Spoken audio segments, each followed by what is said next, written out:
Go find your basket of fruit and pick out an apple you think looks good. Now, using a sharp cutting knife, carefully cut the apple at a slight diagonal so that it slices right through the center of the apple core. While we're here, let's save 2 of the seeds because we'll be needing them later. Now that we've got our 2 halves, let's take the side that still has the bottom attached and place it face down on a cutting board. We'll need to place 2 butter knives perpendicular with the top and bottom of the apple. Now we can carefully cut down along one side of the apple core until the knife bottoms out on our makeshift spacers, then use the spacers as a guide to gently cut in from the side. When the 2 cuts meet, you'll have an apple wedge that pops right out. And while we're here, let's cut a piece from the other side the same way. Now our goal with these is to cut out 3 more L-shaped wedges about a 1/4 inch thick. And this time, rather than cutting in sideways toward your fingers, try turning the piece over so you can cut downward and meet the first cut at the bottom. Now with a little wiggle, a new apple wedge should break free.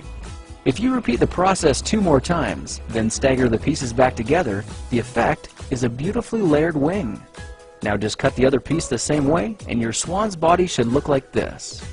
To make a place for the head, all we need to do is carefully cut into the front of the body and gently lift the pieces out to reveal a clean and fairly deep groove.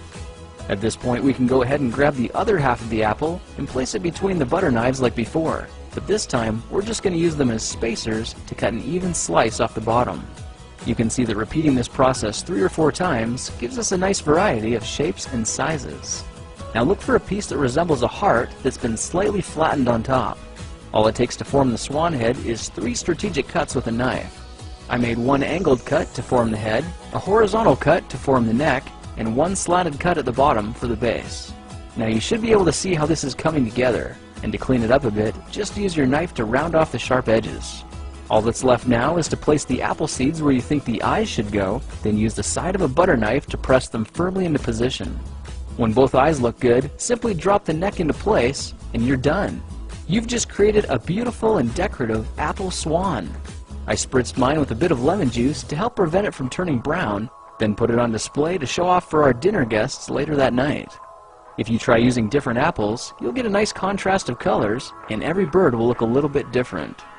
Well, now you know how to take any ordinary apple and turn it into a decorative and edible apple swan. If you like this project, perhaps you'll like some of my others. Check them out at thekingofrandom.com.